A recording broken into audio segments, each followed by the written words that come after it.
بسم اللہ الرحمن الرحیم۔ السلام علیکم، میں ہوں محمد عثمان اور آپ دیکھ رہے ہیں پروگرام حرفراز اور مقبول جان کے ساتھ۔ ناظرین، آج بھی ملکی سیاست میں اس اہم پارلیمانی میٹنگ کی جو ہے بازگشت سنائی دے رہی ہے اور اس سے جڑی ہوئی چیزوں پر بحث جاری ہے۔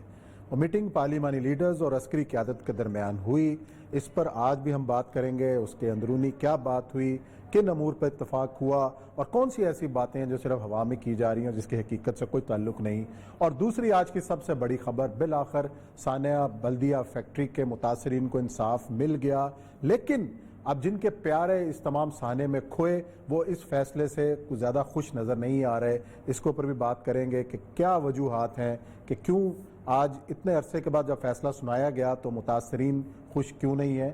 لیکن اپنا پہلا موضوع شروع کرتے ہیں۔ اور یہ صاحب، کل بھی ہم نے اس پہ بات کی کہ بڑی خبر ہے کہ عسکری قیادت نے جن چیزوں پہ اتفاق کیا، بہت ساری چیزیں سیاستدانوں کے حوالے سے ان سے ہی ہمیں مل رہی ہیں۔ شیخ رشید صاحب نے خبر بریک کی، سراج الحق صاحب بھی اس ملاقات کے اندر موجود تھے، ان سے بھی آج ہم کوشش کریں گے کہ ہمارا رابطہ ہو اور ان سے بات کریں۔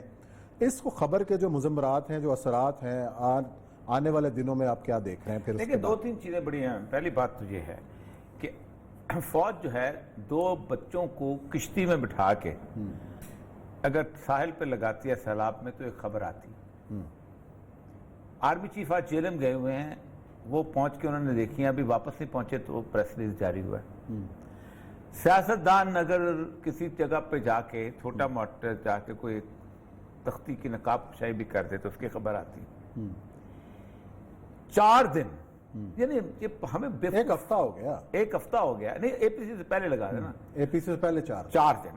یہ 4 دن ایک خبر ہے، اس خبر کو دونوں پارٹیاں چھپا رہی ہیں اور دونوں پارٹیاں میں یہ کہتی ہیں کہ گلگت بلتستان کی وجہ سے ہم وہاں ملے ہیں۔ پہلی بات تو یہ ہے کہ ایک مقام ایسا ہے، مرغلہ کے ساتھ آئی ایس آئی کا میس، ساتھ فورن آفس کا اکٹھے ساتھ جڑے ہوئے ہیں۔ پہلی بات یہ ہے کہ آپ ساری زندگی کہتے رہے ہو کہ کھل کے ملنا ہے، یہ کرنا ہے، وہ کرنا ہے۔ میں جب ڈی جی آرکیالوجی ہوتا تھا نا جہاں پر، تو گانے بجانے کا علاقہ ساتھ ہی ہے، تو 11 بجے سے 1 بجے تک جو ہے وہ ٹائم ہوتا تھا گانا سننے کا، تو 1 بجے کے بعد پولیس کا ناکہ لگ جاتا تھا۔ اب وہاں ایک بازار ہے اور جہاں یہ خود سے اور جوتے ووتے ملتے ہیں، گلی ولی، تو جس بندے کو پکڑنا نا کہ 1 بجے کے بعد کدھر سے آ رہے تو اس نے کہنا میں خصہ خریدنے گیا ہوا۔ تو ایگزیکٹلی جب 4 دن کے بعد آپ نکلتے ہیں، اب میں نے سارے پولیٹیشنز کی مختلف پروگراموں میں سنی ہے، کوئی جواب نہیں دے پاتے اس خاموشی کا کہ بھئی کوئی ایسی اگر بات ہے، گلگت بلتستان کون سا ایسا ایشو ہے اگر نیوکلیر ایسٹ ہے جس کو چھپانا ہے؟ جس کام کے لیے آپ کو ترمیم کرنی پڑے وہ خفیہ نہیں ہو سکتا، جو چیز پارلیمنٹ میں جائے وہ خفیہ نہیں ہو سکتا، جس کے ساتھ ایک بہت بڑے علاقے کا مستقبل وابستہ ہو وہ خفیہ نہیں ہو سکتا، وہ سازش نہیں ہو سکتی۔ مجھے یہ سمجھ نہیں آتی کہ کوئی ایسا، اور ایک بندہ بھی اٹینڈ نہیں کر رہا۔ مولانا فضل الرحمان کا بیٹا ہے، اس میں شہباز شریف ہیں، اس میں حسن اقبال ہیں، اس میں خواجہ آصف، اس میں سراج الحق صاحب ہیں، سارے نہیں، بہت سارے تو ماننے کے لیے تیار نہیں ہے کہ ہم وہاں موجود تھے، بہت سارے۔ اب مسئلہ سارا یہ ہے، یا تو کھل کے بعد شیخ رشید، اب وہ شیخ رشید نے، اور یا تو یہ ہے کہ جان بوجھ کے بعد میں اناؤنس کرایا گیا تاکہ اے پی سی کو نل انوائٹ کر کیا جائے کسی نہ کسی طور پر۔ اے پی سی سے پہلے اے پی سی جو ہوئی ہے اس کا کوئی ذکر نہیں ہے، اس اے پی سی کا ذکر، وہ بھی تو اے پی سی سے پہلے اے پی سی ہے نا، چھوٹی اے پی سی ہے، بڑی اے پی سی، بہت بڑی، اور جس میں ایسے لوگ بھی شریک تھے جو اس اے پی سی میں شریک نہیں تھے۔ سراج الحق صاحب میں شامل، وہ جواد صاحب میں اس میں نہیں تھی، وہ تو بڑی، وہ پہلے بڑی والی اے پی سی، بڑی اے پی سی ابھی ہے۔ میں خچا صاحب نہیں، سراج صاحب سے رابطہ ہوا ہے جی؟ ابھی نہیں۔ کیا ہو گیا ذرا چیک کریں، کیوں نہیں ہو پا رہا؟ اچھا، تو میں کہہ رہا تھا کہ یہ ایک بنیاد۔ اب دیکھیں 2-3 چیزیں میں جو کل بھی ڈسکس کر رہا تھا، پیرلل جب ڈرا کیے جاتے ہیں نا کسی بھی معاشرے کے اندر، تو پھر دیکھا جاتا ہے کہ اس معاشرے کی بنت کیسی ہے اور اس معاشرے کے اندر لوگ کیسے ہیں۔ عموماً ہم نے تصور کر لیا ہے کہ کوئی بھی شخص جو جلا وطن ہوتا ہے وہ ایک بہت بڑا لیڈر بن کے اپنی قوم کے اندر واپس آتا ہے۔ یہ ان مقاموں میں ہوتا ہے، ان معاشروں میں جہاں سویٹ ڈکٹیٹرشپ ہو، جہاں لوگوں کا جینا دوبر کیا جا چکا ہو، جہاں لوگوں کے نظریات کے مقابلے میں بہت قسم کی لوگوں کو وینٹ نہ ملتا ہو، لوگوں کی بات، مثلا مثال دی جاتی ہے لینن کی۔ صحیح ہے. لینن جو تھا وہ جلاوطنی کی زندگی گزار رہا تھا اور ٹرٹسکی اس کی جگہ پہ روس میں ایک موومنٹ چلا رہا تھا اور لوگ چھپ چھپ کے باتیں کرتے تھے. کبھی یہ آپ کو یاد ہوگا کہ ان کی اگر پڑھے ایک سائیکلو سٹائل مشین ہوتی تھی جس سے پمفلٹ نکالتے تھے. آپ کو پرانا یاد ہوگا وہ بھی سائیکلو سٹائل مشین تہہ خانوں میں رکھی ہوتی تھی. پھر مثال دی جاتی ہے خمینی.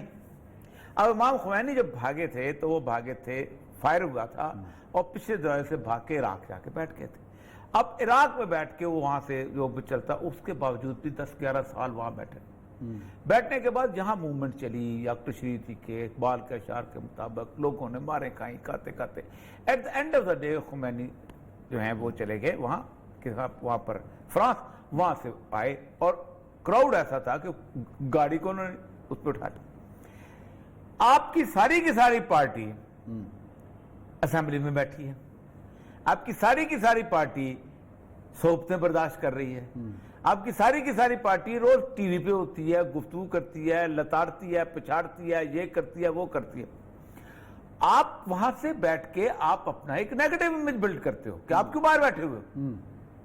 اس کا مطلب یہ ہے کہ آپ اس اذیت سے نہیں گزرنا چاہتے، اس مصیبت سے نہیں گزرنا چاہتے، ان مسائل کا سامنا نہیں کرنا چاہتے جس مسائل کے سامنا آپ کی پارٹی کرتی. کر تو چکے ہیں، جیل میں رہ کے گئے ہیں. اب وہ بڑی مناسب سے وہ زرداری صاحب کی اور ان کی جو بڑے لیول کی جیل ہے نا، اس کو جیل مت، میں نے کئی دفعہ زرداری صاحب نے تو 9 سال کاٹی ہے. اور یہ صاحب سر وہ کبھی کبھی میرا جی چاہتا ہے کہ پیمز کا وہ پورا فلور جو ہے نا اس کے اوپر باقاعدہ ایک ڈاکومنٹری بنا کے لوگوں کے سامنے پیش کی. اچھا. اب یہ الگ بات ہے کہ جیل ہی ہوتی ہے، اس کو بات یہ سولیٹری کنفائنمنٹ، لیکن وہ سولیٹری نہیں ہوتی. زرداری صاحب نے جیل کاٹی تھی، اس کے اندر بے نظیر اور ان کے یہاں ایک تیسری بیٹی پیدا ہوئی تھی. یہ تصور ہے کسی جیل کا؟ نہیں، اجازت تو دی تھی، باقاعدہ کمرے بنوائے گئے اور کچھ ہے. اس کے بعد بھی آپ پاکستان میں کسی 22 کروڑ عوام کسی جیل والے بند سے کہیں کہ تمہاری جیل میں عورت کو قتل کر دیں گے اور بچے کو مار دیں گے. ٹھیک، ایک گراؤنڈ ریالٹی دیکھیں نا. مطلب چھوڑ دیں یہ باتیں، میں تلخ باتیں بہت نہیں کرنا. مطلب یہ ہے کہ آپ نے جدوجہد نہیں کی. آپ سمجھتے ہیں کہ ایک ایسا پھل جو کہ وہاں باہر سے بیٹھ کے آپ کاٹا جا سکتا. الطاف حسین کو آپ کہیں گے کہ الطاف حسین نے بہت بڑی جلاوطنی کاٹی ہوئی پاکستان کی. میں آج بات کروں گا جس وقت الطاف حسین کا چندہ اکٹھا ہوتا تھا باہر بیٹھ کے سعودی عرب جیسی جگہ پہ، یہ جو کیا نام ہے رؤف صدیقی صاحب، یہ سعودی عرب میں چندہ اکٹھا کرتے تھے تو اتنے بڑے، وہ پہلی دفعہ جب اکٹھا ہوا تھا اتنی چادریں تھی 2 بڑی ہوئی کہ جس کو کئی لوگوں نے اٹھایا تھا، اتنا پیسہ لوگوں نے دیا. اس فیصلے کو کہا جا رہا ہے کہ جناب تلوار کو تو سزا دے دی، ملزم کو بچا لیا. سر میں آج بھی کہتا ہوں، میں اگلے سیگمنٹ میں کہوں گا کہ سراج صاحب. اچھا جی، سراج الحق صاحب سے ہمارا رابطہ ہو گیا ہے، امیر جماعت اسلامی ہے، اور جس ملاقات کی ہم بات کر رہے ہیں عسکری قیادت سے جو پارلیمان لیڈرز ملے، سیاسی رہنما ملے، اس میں سراج الحق صاحب بھی شامل تھے. السلام علیکم سراج صاحب.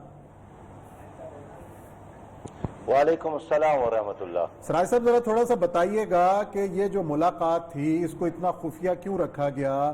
شیخ رشید صاحب اگر اس کا جو ہے وہ ایکسکلوسیو خبر نہ دیتے تو شاید یہ بات سامنے آتی ہی نہ. دیکھیے، ایک تو یہ دعوت جناب آرمی چیف نے خود دی تھی سب کو، سب ان کی دعوت پر آئے تھے. پھر اس مجلس میں خاص کر گلگت بلتستان کے مستقبل کے حوالے سے بات ہوئی اور پوری ریجن میں مختلف ممالک کا جو کردار ہے، خاص کر سی پیک کے حوالے سے اس کی کردار پہ بات ہوئی. تو مجلس کے آخر میں یہ بات سب کے سامنے کی گئی، بلکہ انفرادی طور پر بھی کی گئی کہ یہ مجلس صرف یہاں کے لیے ہے. لیکن پھر شیخ صاحب نے شاید منتظمین کے کہنے پر بات کی ہوگی کہ انہوں نے کچھ بات ہی تو کی ہے، لیکن میں سمجھتا ہوں کہ اس کا اخلاقی فرض تھا کہ پھر ساری بات کرتے، آدھی بات کرنے کی بجائے ساری بات کرتے تاکہ پھر حق تو ادا ہو جاتا. اس لیے اس نے خود اپنے اس پورے نظام کو مشکوک بنایا ہے. اچھا، باقی تمام سیاسی جماعتوں کا وہاں اکٹھ تھا. پی ٹی آئی والے بھی موجود تھے، پیپل پارٹی بھی، مسلم لیگ بھی، جے یو آئی بھی، بلوچستان کے ہمارے دوست بھی موجود تھے، این پی کے لوگ بھی موجود تھے. اگر کوئی آدمی غیر حاضر تھا تو